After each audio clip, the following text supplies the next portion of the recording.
Antes de exponer esta mañana la palabra del Señor, les invito a cerrar sus ojos y apaguen su celular primero que nada. Apaguen su celular o pónganlo en mute, que no nos distraiga de la adoración a nuestro Señor.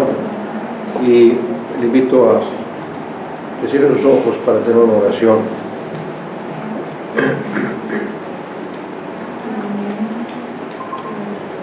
Dios eterno, te damos gracias nuevamente, Señor.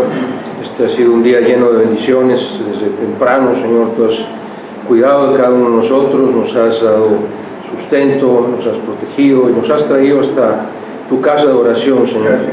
Gracias, Padre, por tanta bondad. Gracias por tu cuidado y por tu protección.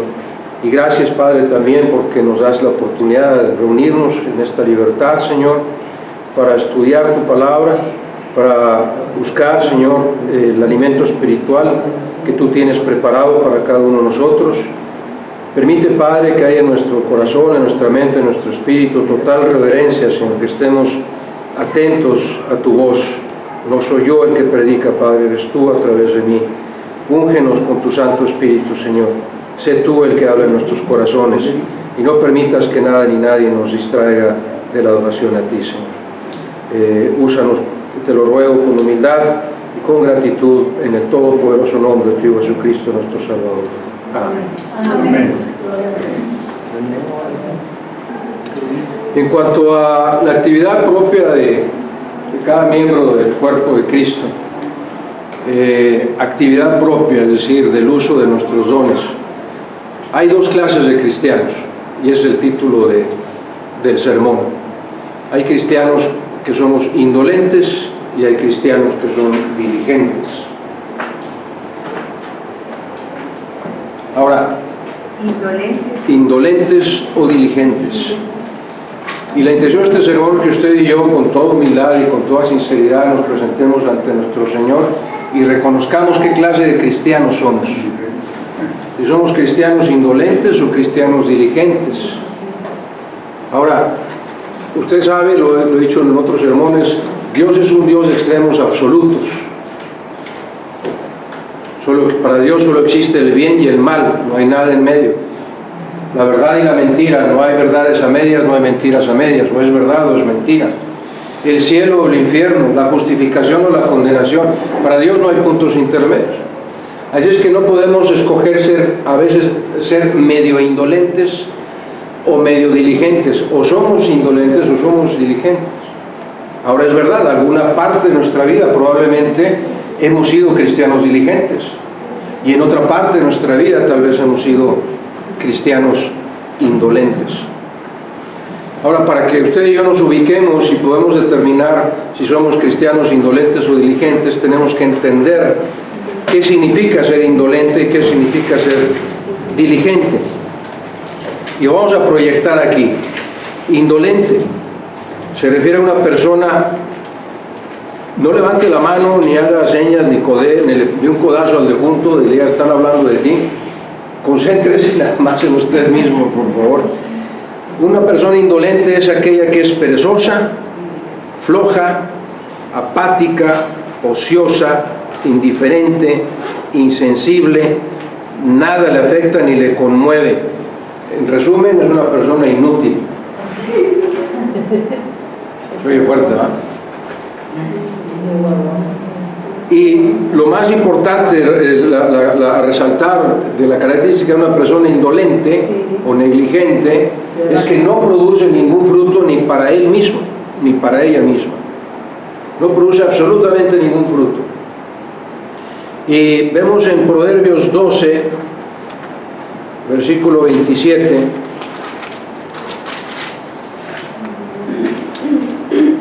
dice: el indolente ni aún asará lo que ha cazado.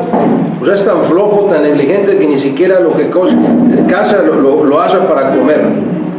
Pero ver precioso del hombre es la diligencia. Ya vimos lo que es el indolente, vamos a ver lo que es el diligente. Una persona, un cristiano diligente es una persona que siempre está activa, dispuesta, atenta, es eficiente en lo que hace, está pronta para actuar cuando le llaman a servir, está deseosa de ser útil y de producir fruto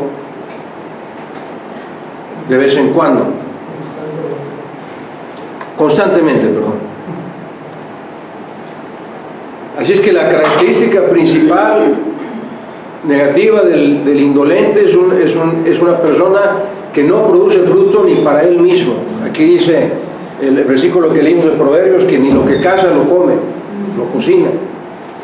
Y la virtud principal de un cristiano diligente es aquel que produce fruto constantemente. ¿Por qué? Porque siempre está dispuesto a ser usado por Dios. Y vemos en el mismo libro de Proverbios, capítulo 13, versículo 4, el alma del perezoso desea y nada alcanza, mas el alma de los diligentes será prosperada. El alma del perezoso siempre está soñando, es que quisiera tener esto, quisiera hacer aquello, pero nada más quiere, nunca hace nada. Mientras que el diligente, el alma de los diligentes siempre será prosperada.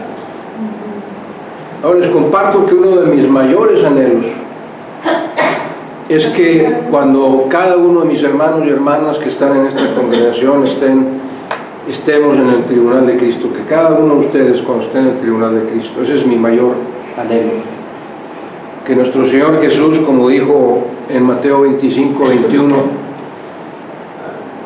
cuando usted esté en la presencia de Dios en el tribunal de Cristo, mi mayor anhelo es que Dios les diga: bien, buen siervo y fiel, sobre poco fuiste fiel, sobre mucho te pondré. Que cuando usted, cada uno de mis hermanos y hermanas aquí presentes, estén en el tribunal de Cristo, escuchen eso de nuestro Señor: bien, buen siervo y fiel, sobre poco fuiste fiel, sobre mucho te pondré. Entra en el gozo de tu Señor. Y aunque este es mi mayor anhelo, pues tristemente no depende de mí, sino depende de que cada uno de nosotros seamos dirigentes, para que nuestro Señor pueda decir eso de nosotros. Y es por ello que, insisto, una de las intenciones de este sermón es que usted y yo, con toda sinceridad y con toda humildad, nos digamos a nosotros mismos, no señale a nadie, no piense en nadie más, piense nada más en ustedes mismos: ¿estoy siendo un cristiano diligente o estoy siendo un cristiano indolente? Ahora, existen en la Biblia varios ejemplos de creyentes que vivieron una vida de un cristiano diligente. Y vamos a ver precisamente a uno de ellos, que fue el apóstol Pablo, en el libro de la Epístola a los Filipenses, en el capítulo 3, a partir del versículo 7. Y probablemente usted hubiera escogido a otros cristianos que tuvieron una vida diligente, pero Dios puso en mi corazón compartir con ustedes este pasaje. Dice el apóstol Pablo acerca de su vida, de su ministerio, después de que dejó de ser el no creyente. Versículo 7 del capítulo 3 de Filipenses: pero cuantas cosas eran para mí ganancia, las he estimado como pérdida por amor de Cristo, y ciertamente aún estimo todas las cosas como pérdida. Escuche por qué: por la excelencia del conocimiento de Cristo Jesús mi Señor, por amor del cual lo he perdido todo y lo tengo por basura para ganar a Cristo. Permítanme hacer una pausa aquí. Probablemente antes de venir a Cristo, alguno de nosotros tenía riquezas materiales, o tenía una vida sencilla, tenía un buen trabajo, tenía un buen auto, tenía una buena casa, no sé, o la tiene, no lo sé. Pero dice lo que está diciendo aquí el apóstol Pablo es: todo eso que yo tenía antes de venir a Cristo, todos los bienes que yo tenía o que tengo aún antes de venir a Cristo, para mí son basura. Los tengo como pérdida absoluta. No me interesa, no tienen valor para mí, lo que está diciendo el apóstol Pablo. Nada de mis bienes materiales, nada de lo que tengo en este mundo para mí tiene valor. Lo he perdido todo, dice el apóstol Pablo. Todo eso no tiene para mí ningún valor. Lo he perdido todo. Nada de eso me importa. Lo que me importa a mí es el conocimiento, dice el versículo 8, el conocimiento de Cristo Jesús, mi Señor, por amor del cual lo he perdido todo. Y lo tengo por basura para ganarme a Cristo. ¿Por qué? Porque las cosas materiales, escúcheme bien, las cosas materiales nos estorban para ganar a Cristo. Las cosas materiales nos apartan del amor de Cristo. Cuando usted y yo ponemos las cosas materiales antes que a Cristo, estamos perdiendo en lugar de ganar. Y por eso dice el apóstol Pablo, dejo todo lo que tengo para ganar a Cristo y ser hallado en Cristo, en Él, no teniendo mi propia justicia, que es por la ley, sino la que es por la fe de Cristo, la justicia que es de Dios por la fe. Y otra vez, vea nuevamente su objetivo primordial, versículo 10, a fin de conocer a Cristo, el poder de su resurrección y la participación de sus padecimientos, llegando a ser semejante a Él en su muerte. Ese es el anhelo del apóstol Pablo, si en alguna manera llegase a la resurrección de entre los muertos. Versículo 12, y a partir de aquí vamos a centrarnos, este es el pasaje central de este sermón. No que lo haya alcanzado ya, ni que sea ya perfecto, sino que prosigo por ver si logro asir aquello para lo cual fui también asido por Cristo Jesús. Si logro ganar aquella razón por la cual Jesús me ganó para Él. Hermanos, yo mismo no pretendo haberlo ya alcanzado, pero una cosa hago, olvidando ciertamente lo que queda atrás y extendiéndome a lo que está delante, prosigo a la meta, al premio del supremo llamamiento de Dios en Cristo Jesús, Señor nuestro. Dios espera que cada uno de sus hijos sea un cristiano diligente y no indolente, no hay duda alguna de ello, y que constante e incesantemente queramos, como dice el apóstol Pablo, dedicar nuestra vida a conocer cada vez más a Jesús. ¿Quién es Jesús? ¿Cómo es Jesús? ¿Qué dice Jesús? ¿Cómo enseñó Jesús? ¿Cómo vivió Jesús? Que dediquemos nuestra vida a ello, porque si no hacemos esto, será imposible que usted y yo podamos producir fruto.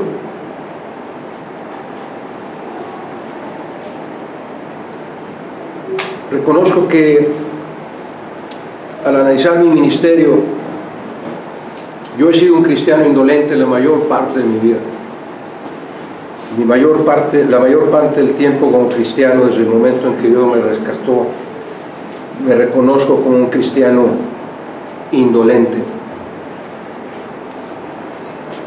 Porque el cristiano verdadero, el seguidor de Cristo, no solamente ejerce su don cada domingo, sino cada día de su vida.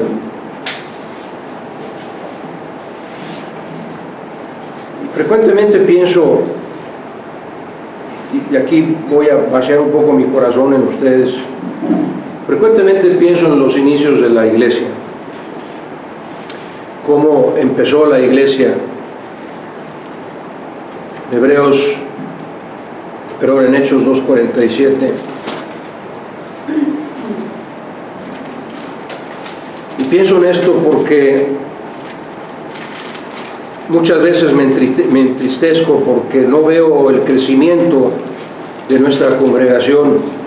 Veo en algunos hermanos o hermanas crecimiento espiritual sólido.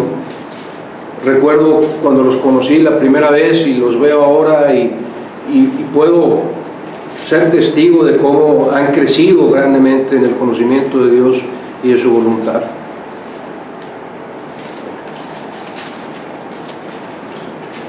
Pero me entristece no ver crecer a esta congregación. Y en los principios de la iglesia dice la segunda parte del versículo 47 de Hechos 2, y el Señor añadía cada día a la iglesia los que habían de ser salvos. Y en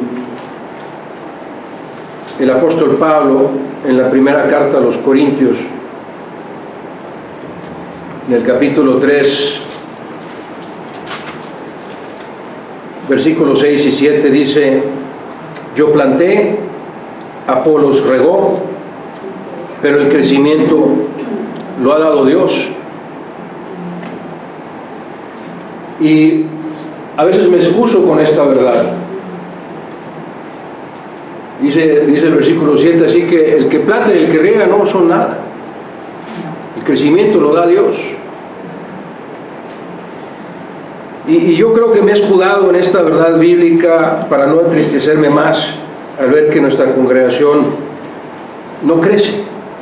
Seguimos siendo los mismos. Y me escudo en esta realidad, en estas verdades bíblicas, porque digo, pues es que no depende de mí entonces. No depende de cómo predico o cómo enseño, o cómo predica el pastor Pacot o el pastor Luis. No depende de eso. Y me escudo en esa realidad porque dice que es Dios el que añade a la iglesia y es Dios el que da el crecimiento. Pero sinceramente me entristece no ver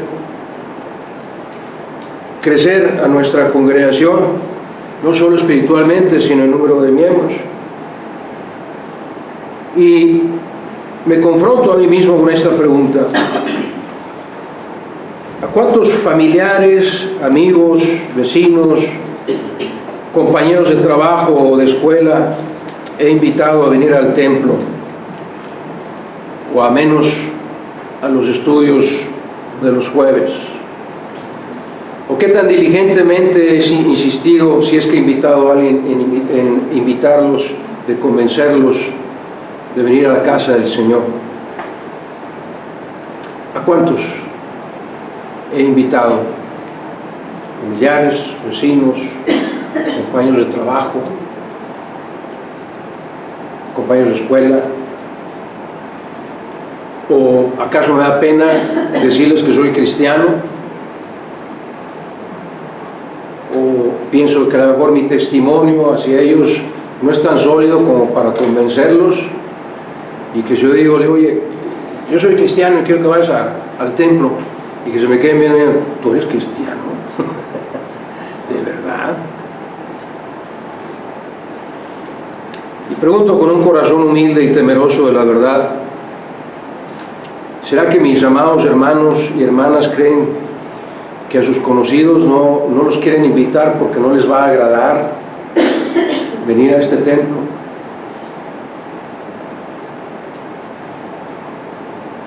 ¿O cuál será la razón por la que no invitamos a más personas? ¿O qué otra razón puede haber para que nuestra congregación no crezca?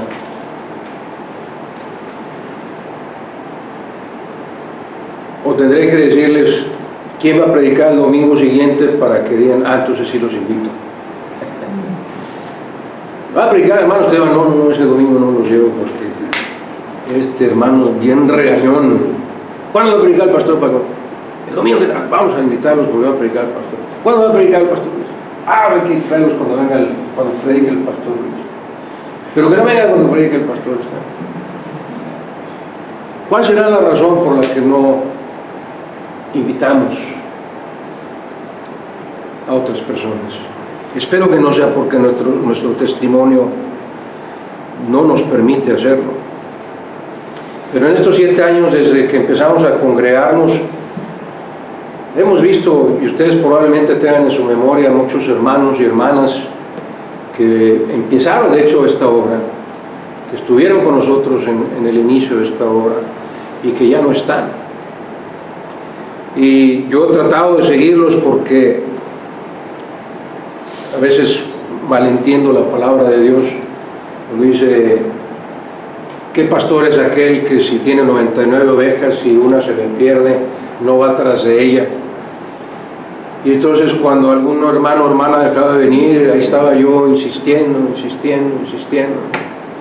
hasta que entendí también la palabra de Dios que dice: si Dios no lo quiere en tu congregación, por más que vayas no va a ir. Es Dios el que lo va a tener en tu congregación, no eres tú. Así que deja. Y tristemente sé de muchos hermanos o hermanas que empezaron aquí que ya no están congregándose en ningún templo, se quedan en sus casas. Unos pocos sí encontraron otra congregación donde estar y nos alegramos mucho por ellos porque siguen en el camino del Señor. Y por otra parte hemos visto llegar a otros hermanos y hermanas en tiempos recientes, que sí son fieles al Señor, que desean servirle y que están aquí firmemente y no faltan y no dejan de asistir al templo y buscan en qué ayudar. Y alguna vez platicando con algún pastor de mi tristeza de no ver crecer la congregación en número, me decía, yo a veces estábamos en el templo y la única que estaba ahí para escuchar mi sermón era mi esposa. Y le decía yo, pues pobrecita de tu esposa, porque ya te aguantó 6 días y todavía es la única que te va a escuchar. Pero decía él, es que no debes entristecerse, Dios va a ir trayendo a las personas al templo, pero ¿qué estoy haciendo yo para ayudar a Dios a traer a otras personas al templo? ¿Estoy siendo un cristiano diligente o un cristiano negligente? Y también he escuchado a otros pastores y yo coincido con ellos. Prefiero tener pocos cristianos en el templo, pero que sean cristianos verdaderos, que sean cristianos que están sirviendo a Dios, que están siguiendo a Cristo, que están interesados en conocer a Dios cada día de sus vidas. Prefiero tener pocos que tener un templo lleno de 3,000 personas que no sé cuál de ellos es cristiano, y coincido con ellos. Y no saben cuántas gracias le doy a Dios por la vida de cada uno de ustedes que son fieles y que están aquí cada domingo buscando al Señor. Le doy gracias a Dios por ello. Todos los días, mañana y noche, por cada uno de ustedes doy gracias a Dios. Pero aún así, lo digo nuevamente con mucho amor, creo que todos y cada uno deberíamos esforzarnos más de lo que hayamos hecho, siendo cristianos diligentes, para traer más personas al templo. Y de una vez les aviso, el domingo que entra predica el hermano Luis y el siguiente domingo el pastor Paco, así que pueden traer personas, pueden invitar libremente a otros. Hay una advertencia, así lo considero yo, una exhortación, pero es una advertencia. En el libro de Jeremías, capítulo 48, versículo 10. Es una advertencia que penetra profundamente en mi corazón y ruego a Dios que esta mañana esta advertencia también penetre profundamente en su corazón.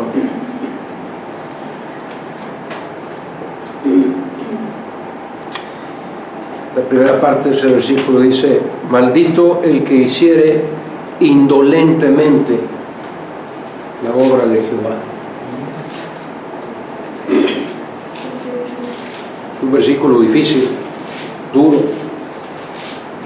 pero es una advertencia de Dios. Él no quiere cristianos indolentes en su obra. Él quiere que usted y yo, cada uno de sus hijos, sea un cristiano diligente. Pero ¿cómo puedo saber si soy un cristiano diligente? Es muy simple. Es muy simple. Nuestro Señor Jesús nos deja en claro que podremos identificar a un cristiano diligente a través de lo que dice su palabra. Ahora, antes de decirle este pasaje, le ruego de todo corazón que me entienda. En mí, al menos yo en lo particular, no soy quien juzga. Créame, jamás, Dios es mi testigo, que jamás juzgaré a cada uno, a nadie de ustedes voy a juzgar, a nadie. Y no estoy citando este versículo porque lo esté haciendo, sino para que usted y yo tomemos conciencia de lo que Dios dice en su palabra. Pero yo jamás en mi vida me atreveré a juzgar lo que está haciendo cada uno de ustedes. Es Dios el que juzga, Él sabe. Así es que no me lo tome a mí. Voy a leer la palabra de Dios, el capítulo 7 de Mateo. Y esta porción de Mateo capítulo 7, a partir del versículo 18, nos dice que podremos identificar a los cristianos diligentes porque producen buen fruto de 3 maneras: cumpliendo su ministerio, es decir, ejerciendo su don, trayendo personas a los pies de Cristo y al templo. Y en tercer lugar, haciendo discípulos. La forma en que reconoceremos a un cristiano que es un cristiano diligente es aquel que ejerce su ministerio constantemente, que sabe que tiene un don o varios dones y los pone al servicio de Dios constantemente. Cuando alguien le invita a ejercer su ministerio, está pronto, es inmediato. Como leímos en la descripción de una persona diligente, está siempre activo, está siempre deseoso de servir, está siempre deseoso de ser usado, etc. Así es que un cristiano diligente lo reconocemos porque está ejerciendo su don. También reconocemos a un cristiano diligente porque está trayendo personas a los pies de Cristo, está evangelizando y los está trayendo al templo. Y la tercera característica que distingue un cristiano diligente es porque hace discípulos. Ese es el mandato, Mateo 28:19, ir y hacer discípulos. Un cristiano indolente no hace discípulos, ni siquiera se discipula a sí mismo. Mateo 7, versículos 18 al 20 dice: no puede el buen árbol, este es nuestro Señor Jesús hablando, enseñando a sus discípulos, no puede el buen árbol dar malos frutos, ni el árbol malo dar buenos frutos. Perdónenme, no puede el buen árbol dar malos frutos, ni el árbol malo dar frutos buenos. Todo árbol, escuche la sentencia de nuestro Señor Jesús, todo árbol que no da buen fruto, el indolente, es cortado y echado en el fuego. Así que por sus frutos los conoceréis.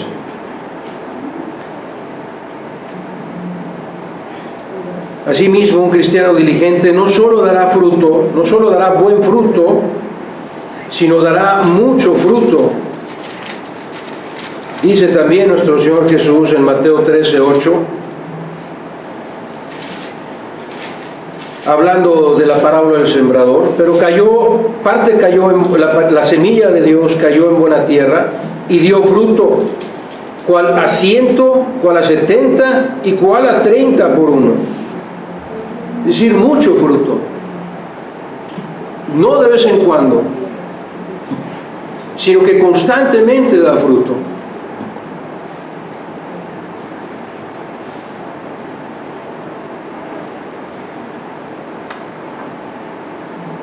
En este día, y es la intención de este sermón, que en este momento, o si usted lo prefiere, en su tiempo de oración o en su devocional, nos confrontemos cada uno de nosotros con esta pregunta: ¿qué clase de cristiano soy?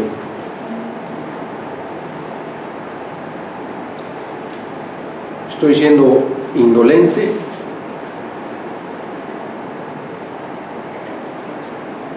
¿O estoy produciendo fruto y con ello demostrando que soy un cristiano diligente?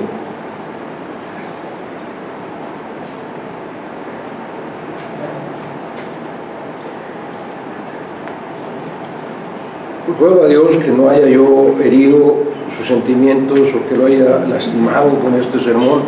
Esa no es mi intención.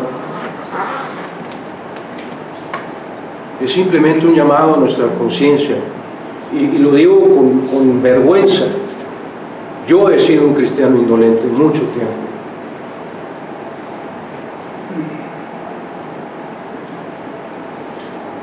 Pero tengo esa carga también en mi corazón, que aunque no dependa 100% de mí, yo tengo la obligación, al igual que el pastor Paco, al igual que el pastor Luis, de asegurarnos que nuestros hermanos en la fe crezcan en el conocimiento de Cristo, que es lo que dice el apóstol Pablo, para que cuando estén en la presencia de nuestro Señor, Él pueda darles las bienvenidas y les diga: bien, buen siervo y fiel, sobre poco fuiste fiel, sobre mucho te pondré, entra en el gozo de tu Señor.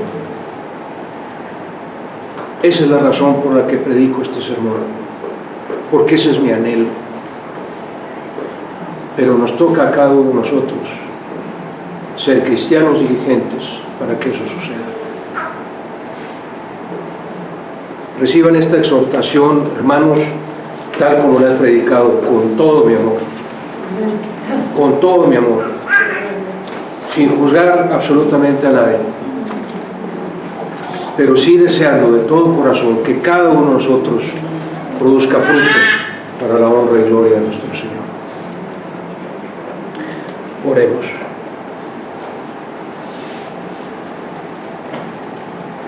Dios bendito, te damos infinitas gracias, Señor, por, al menos yo en lo personal, por esta llamada de atención que has hecho a mi vida, Señor, y hacerme reconocer que no te he servido de nada, que aún hay mucho por hacer, pero que en tu infinita misericordia y amor, en tu paciencia, Señor, sigues esperando que rindamos nuestra vida a tus pies y que te sirvamos diligentemente, no de vez en cuando, sino cada día de nuestra vida. Que nos esforcemos cada día más por llevar tu palabra a otros, por crecer espiritualmente, sí, pero también por llevar el alimento espiritual a aquel que lo necesita, y por traerlos al templo, y por hacer discípulos, y que demos fruto agradable a ti, fruto perdurable, Señor, que cada vez seamos más los que te honremos y te glorifiquemos, no solo los domingos, Señor, sino cada instante de nuestra vida. Ayúdanos a ser cristianos diligentes en el poder de tu Espíritu y en el bendito nombre de tu Hijo Jesús te lo rogamos. Porque solo tuyo es el poder, solo tuya es la gloria, solo tuya es la honra, la adoración y la alabanza, desde siempre y para siempre. Amén, amén y amén. Gracias, hermanos. Les invito a estar en pie para entonar un canto. Adelante, hermanos.